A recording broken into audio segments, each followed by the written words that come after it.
नमस्कार।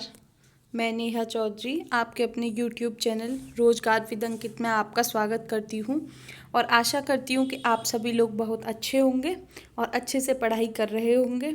तो चलिए आज का लेक्चर बिना किसी देरी के स्टार्ट करते हैं, क्योंकि आज के लेक्चर में हमको बहुत कुछ जानना है और बहुत कुछ सीखना है और बहुत कुछ याद भी करना है। तो चलिए आज का लेक्चर है प्रस्तावना, जिसमें हम पढ़ेंगे संविधान की प्रस्तावना के बारे में। थोड़ा हमने प्रस्तावना का हल्का फुल्का सा जिक्र जो पहले चैप्टर्स जो पहले लेक्चर्स हम कर चुके हैं उनमें किया था, बट आज हम उसके बारे में पढ़ेंगे विस्तार से, डिटेल में अच्छे से पढ़ेंगे। तो सबसे पहले प्रस्तावना सुनते ही जिसे इंग्लिश में कहते हैं प्रियम्बल, ये है क्या चीज़। देखिए, जो भी हमारे संविधान में अंदर जो भी कुछ दिया हुआ है, उसकी जो भावनाएं हैं, जो उसकी नैतिक मौलिक और जो जो भी राजनीतिक मूल्य अंदर हमारे संविधान में दिए गए हैं, उनका एक तरीके से ये निचोड़ है और ये हमें बताता है कि हमारी संविधान में अंदर क्या क्या दिया हुआ है।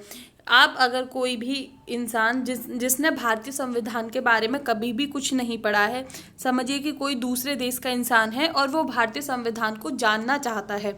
अगर वो चाहे कि मैं भारत संविधान को 2-5 मिनट में जान लूँ कि इसमें है क्या, तो सबसे आसान तरीका है कि हमारे संविधान की प्रस्तावना को पढ़ो। आपको पता चल जाएगा कि किस प्रकार की नैतिक, मौलिक और सारे जो कर्तव्य, जो हमारी वैल्यूज़ हैं, जो मूल्य हैं, क्या हमारे संविधान में है। तो चलिए अब स्टार्ट करते हैं। तो देखिए हमारा संविधान है किस पे बेस्ड। तो देखिए इस दुनिया में जो सबसे पुराना लिखित संविधान है वो है अमेरिका का। और अमेरिकी संविधान नहीं, यूएसए कॉन्स्टिट्यूशन नहीं, सबसे पहले प्रस्तावना को सम्मिलित किया था। उन्होंने सबसे पहले अपने संविधान में आगे प्रस्तावना को लगाया था। प्रस्तावना आगे लगती है किसी बुक के, संविधान के, ठीक है। तो और इसे क्या क्या कहा जाता है, अभी हम नेक्स्ट पेज पे संविधान के जो प्रस्तावना है उसके बारे में बहुत डिटेल से पढ़ेंगे। बट पहले मैं आपको एक हल्का फुल्का बता देती हूँ कि संविधान की प्रस्तावना को किसने क्या कहा। इसे उद्देशिका भी कहा जाता है। क्यों कहा इसे उद्देशिका जाता है, ठीक है। और ये एक थे A.N.A पालकी वाला, ठीक है। इन्होंने हमारी जो प्रस्तावना को कहा था संविधान का परिचय पत्र। ये N.K पालकी वाला कौन थे? कॉन्स्टिट्यूशनल एक्सपर्ट्स थे, संवैधानिक विशेषज्ञ थे, ठीक है। और इनको लॉ की बहुत अच्छी जानकारी थी, नियम कानून की ये बहुत अच्छे ज्ञाता थे, ठीक है। और जो हमारा जो संविधान है वो जो पंडित नेहरू जी ने एक उद्देश्य प्रस्ताव, जो हमने पहले वीडियो में हम पढ़ चुके हैं कि पंडित नेहरू जी एक उद्देश्य प्रस्ताव लाए थे और उनका ये था कि हमारा संविधान में क्या क्या मूल भावनाएं होनी चाहिए। तो उन्होंने ये उद्देश्य प्रस्ताव में बताया था। और जो हमारा प्रियम्बल है, प्रस्तावना है, ये ही इसी उद्देश्य प्रस्ताव पे आधारित है। इसीलिए हमारी प्रस्तावना को उद्देशिका भी कहा जाता है। आई होप ये समझ आ गया होगा कि हमारी प्रस्तावना को उद्देशिका क्यों कहा जाता है। और हमारी जो प्रस्तावना है उसे एक बार संशोधित किया गया है, ठीक है। उसे सिर्फ अभी तक एक बार संशोधित किया गया है और जिसे किया गया है 42वें संविधान संशोधन अधिनियम 1976 में। कब किया गया है? 42वें संविधान संशोधन अधिनियम 1976 में। और इससे जुड़े थे तीन शब्द क्या थे? समाजवादी, धर्मनिरपेक्ष और अखंडता। इस धर्मनिरपेक्ष को पंथ निरपेक्ष भी कह सकते हैं, ठीक है। समाजवादी, धर्मनिरपेक्ष और अखंडता। अभी ये तीनों शब्द इसी लेक्चर में आने वाले अगले पेज पे हम अच्छे से डिटेल में समझेंगे, ठीक है। बस अभी ये इतना समझिएगा कि 42वें संविधान संशोधन अधिनियम से तीन शब्द जुड़े थे हमारे संविधान में और वो तीन शब्द ये हैं, ठीक है। सीधा क्वेश्चन कि कौन से तीन शब्द जुड़े थे, तो आपके लिए 4 ऑप्शंस होंगे, तो उसमें से आपको एक ऑप्शन सेलेक्ट करना होगा जिसमें ये तीनों शब्द होंगे। कौन से संविधान संशोधन से हमारी प्रस्तावना को संशोधित किया गया है? आंसर होगा 42वां संविधान संशोधन। किस सन में संविधान संशोधन आया था जिससे हमारी प्रस्तावना को संशोधित किया गया था? तो 1976। आई होप कि समझ आया होगा। और देखिए हमारे जो संविधान की आत्मा, कुंजी और आभूषण को कहा जाता है, प्रस्तावना को कहा जाता है कि ये संविधान की आत्मा है, ये कुंजी है और ये आभूषण है। ये कहा गया है पंडित ठाकुर दास भार्गव अल्लादी ने, ठीक है। पंडित ठाकुर दास भार्गव, ठीक है। पंडित ठाकुर दास भार्गव जी ने इसे कहा है संविधान की आत्मा, कुंजी और आभूषण। और इन्होंने कहा, एक और इंसान थे जिन्होंने कहा था कि अल्लादी कृष्ण स्वामी अय्यर जी ने इसको कहा था कि जो हमारी जो उद्देशिका है, जो हमारा प्रस्तावना है, वो दीर्घकालिक सपनों का विचार है कि जो हमने अपने भारत देश के लिए जो लंबे सपने देखे हैं कि भाई देखिए, जब कोई देश बनता है तो ये नहीं सोचते हैं कि 5 दिन बाद, 5 साल बाद, उसको दीर्घकालिक लंबे समय के लिए सोचा जाता है कि आने वाली जनरेशन, जो आने वाली पीढ़ियां होंगी, तो उसके लिए हमारा देश कैसा होगा, हमारा संविधान कैसा होगा। तो जो उन्होंने सोचा है, जो दीर्घकालिक लंबे समय के लिए जो सपने सोचे हैं, उनका विचार है हमारी उद्देश्य का। ये कहा है अल्लादी कृष्ण स्वामी अय्यर जी ने, ठीक है। और एक थे KM मुंशी जी, इन्होंने कहा था प्रस्तावना हमारी संप्रभु लोकतांत्रिक गणराज्य का भविष्य काल है, भविष्य फल है, ठीक है। इन्होंने कहा है कि जो हमारा प्रियम्बल है, हमारी संप्रभु, अभी ये सारे एक एक वर्ड मैं आपको बताने वाली हूँ, अगले पेज पे एक एक वर्ड बहुत अच्छे से डिटेल में बताऊंगी कि संप्रभु क्या है, लोकतांत्रिक क्या है, गणराज्य क्या है, ठीक है। तो प्रस्तावना है जो हमारी संप्रभु लोकतांत्रिक गणराज्य का भविष्य फल है। ये किसके लिए किया गया है शब्द यूज? हमारा जो देश है, भारत है, वो संप्रभु भी है, लोकतांत्रिक भी है, गणराज्य भी है। तो आप कह सकते हो कि भारत का भविष्य फल है प्रस्तावना। ये किसने कहा है? KM मुंशी ने। और इसको कहा जाता है कुंजी नोट। ये किसने कहा है? अर्नेस्ट वार्कर ने। किसने कहा है कुंजी नोट? अर्नेस्ट वार्कर ने। अब ये सारे जो मैंने अभी शब्द यूज़ किए हैं, ये आपको बताया है, ये एक थोड़े फैक्ट्स थे जो आपको याद करने हैं। अब इन सबको हम पढ़ते हैं डिटेल में कि प्रस्तावना है क्या, ठीक है।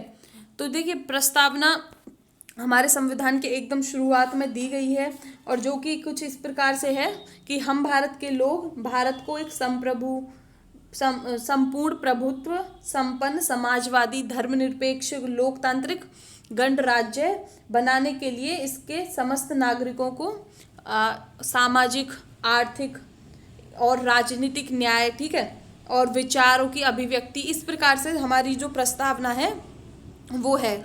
और उसमें सबसे लास्ट में लिखा हुआ है कि आज दिनांक 26 नवंबर 1949, मतलब कि जो हमारी जब प्रस्तावना संविधान को जब पारित किया गया तो वो तारीख थी 26 नवंबर 1949। और इस दिन संविधान को अंगीकृत, अधिनियमित और आत्मप्रीत करते हैं, ठीक है। आप ये प्रोनाउंस सही से कर लीजिएगा, ये कैसे किया जाएगा, ठीक है। तो आज दिनांक 26 नवंबर 1949 संविधान है वो जो पास हुआ है वो 26 नवंबर 1949 को, और जो लागू किया जाता है पूर्ण रूप से, जिसे लागू किया जाता है वो किया जाता है 26 जनवरी 1950। इन दोनों तारीख में बिल्कुल कोई कंफ्यूजन नहीं होना चाहिए, पहले भी बहुत बार बता चुकी हूँ और मैं अभी भी बता रही हूँ, ठीक है। और जो हमारे संविधान की प्रस्तावना में जो शब्द यूज़ किए गए हैं, आइए उन एक एक शब्द को बहुत ही अच्छे से डिटेल में समझते हैं। तो पहले तो देखिए, अब प्रस्तावना बना दी, ठीक है, उसका कोई स्रोत होगा, मतलब वो प्रस्तावना है, उस जो स्रोत है वो कहाँ से वैल्यू लाती है, अपनी पावर कहाँ से लाती है? वो लाती है हम भारत के लोगों से, जो हम लोग हैं। क्यों ये लाती है प्रस्तावना हम लोगों से वैल्यू, अपना स्रोत जो लाती है, पावर हमसे क्यों लाती है? क्योंकि देखिए, क्योंकि भारत के जो संविधान बनाने के लिए जो एक स्ट्रगल किया था, एक संघर्ष किया था, आज़ादी की जो लड़ाई लड़ी थी, वो लड़ी थी भारत के लोगों ने। तो इसलिए जो हमारा जो प्रस्तावना है उसका जो स्रोत है वो है भारत के लोग, क्योंकि भारत के लोग ही मिलके हमारा बनाते हैं लोकतंत्र। इसीलिए जो सारी ताकत है वो हम लोगों से है। हम चाहें तो किसी को अगर वोट करके किसी को नेता बना सकते हैं, प्रधानमंत्री बना सकते हैं, ना चाहें तो किसी को ना बनाएं, ठीक है। तो इसलिए प्रस्तावना का स्रोत क्या होगा? सीधा क्वेश्चन, हम भारत के लोग, ठीक है। और अब ये प्रस्तावना है तो इसका कुछ प्रकृति, इसका स्वरूप होगा कि ये किस प्रकार से है। तो ठीक है, ये अपने आप को कहते हैं संपूर्ण प्रभुत्व संपन्न, जिसे संप्रभु भी कहा जा सकता है, ठीक है। इसका मतलब है कि जो हम लोग हैं, जो हमारा देश है, वो किसी के दबाव में काम नहीं करेगा। वो अपने आंतरिक, जो उसके इंटरनल मामले हैं और जो बाहरी मामले हैं, वो खुद उन पे निर्णय लेने के लिए स्वतंत्र है। वो अपनी मर्जी से उन पे निर्णय ले सकता है। और जो उसकी फॉरेन पॉलिसी होती है, जो विदेशी नीति होती है, वो हमारे यहाँ के नेता लोग खुद बना सकते हैं, ठीक है। उसमें किसी दूसरे का कहना कुछ नहीं होगा, हम किसी के दबाव में नहीं हैं, ठीक है।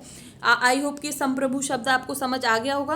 और दूसरा शब्द है समाजवादी, ठीक है। इस समाजवादी शब्द का मतलब क्या है? देखिए, समाजवादी शब्द का मतलब होता है कि जो हमारे समाज में, जैसे कि मीन्स ऑफ प्रोडक्शन है, जैसे कि खेत वगैरह और जो भी है, ये सब लोगों के हैं, ठीक है। ये किसी, जैसे अब हमारे देश में क्या है कि खेत हो गए, जमीन हो गई, ये लोगों की भी है और कुछ सरकार की भी है। तो दोनों तरह से मिश्रित व्यवस्था चलती है समाजवाद की। और जो वेस्टर्न कंट्रीज़ हैं वहाँ पे क्या कहा जाता है, कार्ल मार्क्स का नाम आपने सुना होगा। तो वहाँ पे जो समाजवाद की जो परिभाषा है, कार्ल मार्क्स जी ने कहा था कि जो वहाँ का समाजवाद है वो कैसे आएगा, जो वहाँ के जो मजदूर लोग हैं और जो पैसे वाले लोग हैं उनके बीच में होगा संघर्ष, और जिससे जब बाद में जो फलस्वरूप आएगा वो समाजवाद होगा, जो उन्होंने वहाँ के लिए कहा था कि संघर्ष से समाजवाद आएगा। और इस समाजवाद में जो गरीब तबके के मजदूर लोग हैं और जो पैसे वाले लोग हैं उनके बीच में होगी लड़ाई।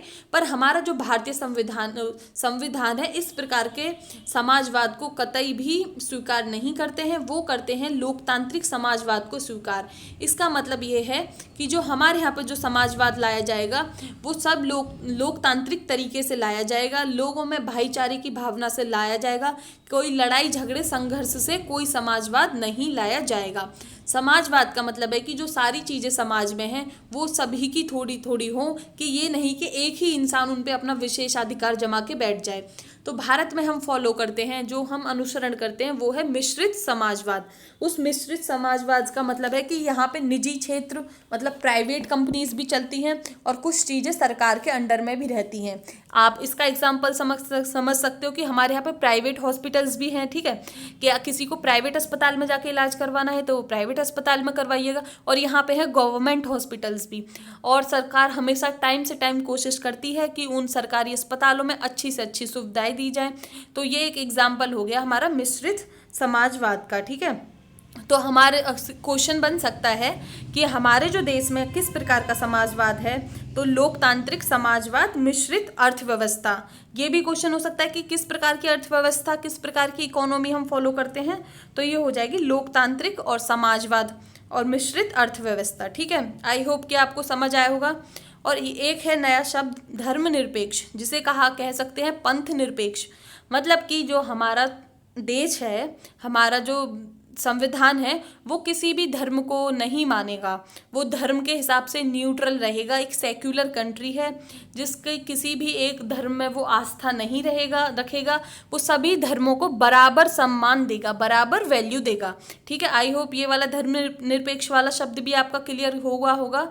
और लोकतांत्रिक, नया अगला शब्द है लोकतांत्रिक, जिसका मतलब है कि यहाँ पे लोग अपना जो राजा है, राजा तो गलत शब्द होगा, जो हमारे जो नेता हैं, हमारे प्रधानमंत्री जी हैं और जो हमारे एमपी वगैरह होते हैं, हम उनको चुनेंगे वोट देके, ठीक है। तो इसका मतलब हो गया लोकतांत्रिक, लोगों का शासन, ठीक है। आई होप ये भी समझ आ गया होगा। देखिए ये लोकतांत्रिक और अगला है गणतांत्रिक, इन दोनों शब्दों में इन दोनों शब्दों में एक अंतर है। इसमें भी ये भी थोड़ा चुनाव से रिलेटेड है, ये भी गणतांत्रिक भी चुनाव से रिलेटेड है। पर इस गणतांत्रिक का मतलब है कि जो हमारा संवैधानिक हेड होगा, हमारे यहाँ पे संवैधानिक हेड कौन है, राष्ट्रपति जी। तो जो संवैधानिक हेड होता है वो वंश के अनुसार से नहीं आता है, कि जैसे कि आज पापा मतलब किसी के आज पिताजी हैं, अगले उनके बेटे होंगे, फिर उनके बेटे होंगे, इस प्रकार से हमारे संवैधानिक हेड नहीं हैं।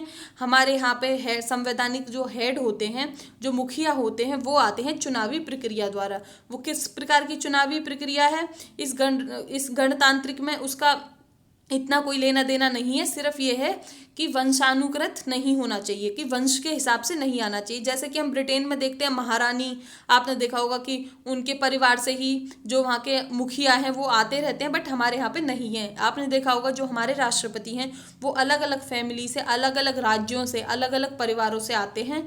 तो आई होप आपको ये भी समझ आ गया होगा। गणतंत्र का मतलब है कि हमारे देश के जो मुखिया हैं, हमारे संविधान के जो मुखिया हैं, वो है चुनाव के द्वारा चुने हुए, और वो चुनाव क्या है, अप्रत्यक्ष रूप से भी हो सकते हैं, प्रत्यक्ष रूप से भी हो सकते हैं, ठीक है। आई होप अब ये थोड़ा क्लियर हुआ होगा आपको। अब देखते हैं कि हमारी जो प्रस्तावना है उसका उद्देश्य क्या है, उसका ऑब्जेक्टिव क्या है, कि मतलब वो क्या प्राप्त करना चाह रही है, क्या उसका उद्देश्य है, ठीक है। तो हमारी जो प्रस्तावना है इसमें उद्देश्य है एक न्याय के बारे में, एक स्वतंत्रता के बारे में, एक समता के बारे में और एक बंधुत्व के बारे में। अब इन्हीं सबको देखते हैं कि ये क्या है। तो देखिए न्याय है सामाजिक, आर्थिक और राजनीतिक।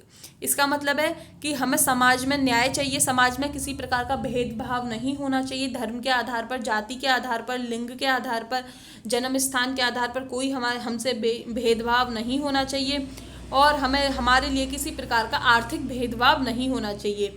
मतलब कि हम कभी पैसे के, अब देखिए आप है एग्जाम्पल ले लो, यूपीएसआई का पेपर देना चाहते हैं तो कोई भी पेपर दे सकता है। ये नहीं कि आपके पास में इतने पैसे होने ज़रूरी हैं कि आप तभी पेपर दे सकते हो। आप कांस्टेबल का पेपर देना चाहो, एसआई का पेपर देना चाहो, आईएएस आईपीएस जो पेपर देना चाहो आप दे सकते हो। आपके पैसे के आधार पर आपको आगे पीछे नहीं रखा जाएगा, ठीक है। और एक है राजनीतिक, मतलब कि हमारे जो राजनीतिक अधिकार हैं, सबके राजनीतिक अधिकार बराबर होते हैं। किसी को ये नहीं कि किसी को एक्स्ट्रा राजनीतिक अधिकार मिल गया। मैं अगर चुनाव होता है तो मैं भी एक ही वोट डाल सकती हूँ, आप भी एक ही वोट डाल सकते हो। आप इसे इस प्रकार से समझ सकते हो। और ये जो तीनों अधिकार हैं, ठीक है, सामाजिक, आर्थिक और राजनीतिक, इन्हें लिया गया है रूस की क्रांति 1917 से। इन्हें कहाँ से लिया गया है? सामाजिक न्याय, आर्थिक न्याय और राजनीतिक न्याय को लिया गया है रूस की क्रांति 1917 से। आई होप आपको क्लियर हुआ होगा ये वाला, और आशा करती हूँ कि थोड़ा समझ आ रहा होगा। अब हम देखते हैं कि स्वतंत्रता। अब इसमें जो ये वाला शब्द है स्वतंत्रता, इसका मतलब क्या है? देखिए हमारे पास में मेरे विचार रखने की स्वतंत्रता होनी चाहिए। तभी तो मैं आपको ये लेक्चर अपने कुछ विचार रख के पढ़ा पा रही हूँ, क्योंकि मेरे पास में मेरे विचार रखने की स्वतंत्रता है और मैं क्या अभिव्यक्त करना चाहती हूँ, आपसे क्या कहना चाहती हूँ, मेरे पास में उसकी स्वतंत्रता है। मेरे पास में धर्म की स्वतंत्रता है, मेरे पास में मैं जिस पे भी विश्वास रखना चाहूँ उसकी स्वतंत्रता है, और मेरे पास में उपासना की स्वतंत्रता है, ठीक है। तो हमारे संविधान में कितनी स्वतंत्रता दी गई है? विचार की स्वतंत्रता, अभिव्यक्ति स्वतंत्रता, धर्म, विश्वास व उपासना। आप ये लिख सकते हैं यहाँ पे, विचार, अभिव्यक्ति, धर्म, विश्वास व उपासना की स्वतंत्रता, ठीक है।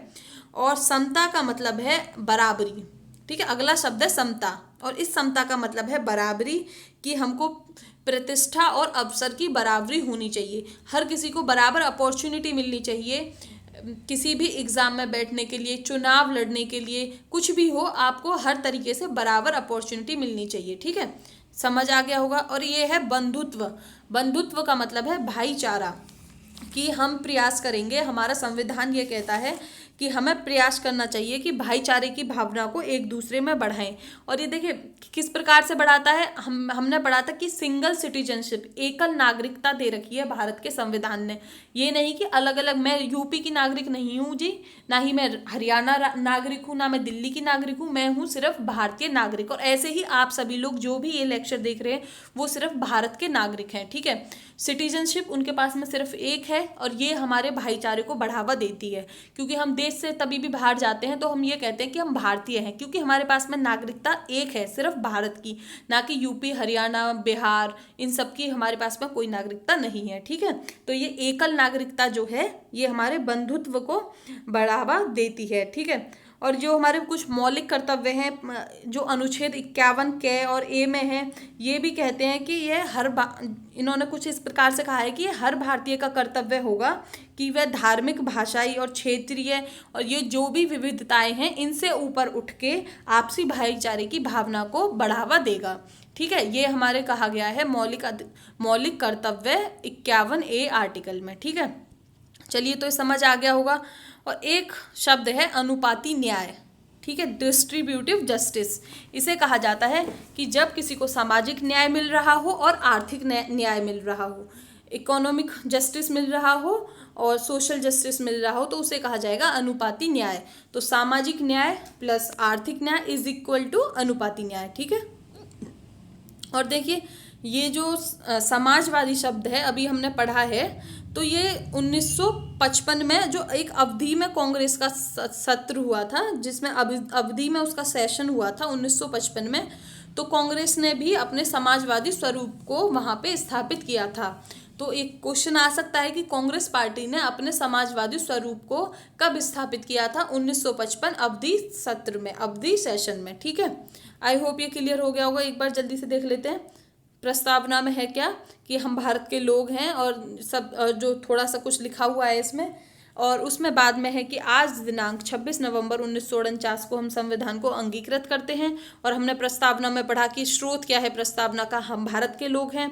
भारत की प्रकृति स्वरूप कैसा होना चाहिए ये हमारे प्रस्तावना ने बताया है। और हमारी प्रस्तावना का उद्देश्य क्या है? न्याय, स्वतंत्रता, समता, बंधुत्व, ठीक है। अभी हमने देखा अनुपाती न्याय इज इक्वल टू आर्थिक न्याय प्लस सामाजिक न्याय, ठीक है। अब चलिए आगे बढ़ते हैं। और अब अपना हमने इतना प्रस्तावना पढ़ लिया, ठीक है, क्या ये संविधान का हिस्सा है कि नहीं?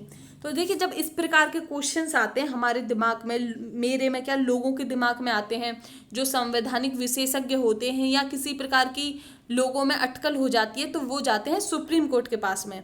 और जो हमारा व्याख्या करता है संविधान की, वो कौन है? Supreme court. ठीक है, जो हमारे संविधान को डिस्क्राइब करता है, जब किसी को समझ नहीं आता कि उन्होंने, जो हमारे पूर्वज थे जिन्होंने ये संविधान लिखा था, तो उनका मतलब क्या था, क्योंकि तो फिर ये वाली जो व्याख्या देते हैं, ये देते हैं सुप्रीम कोर्ट।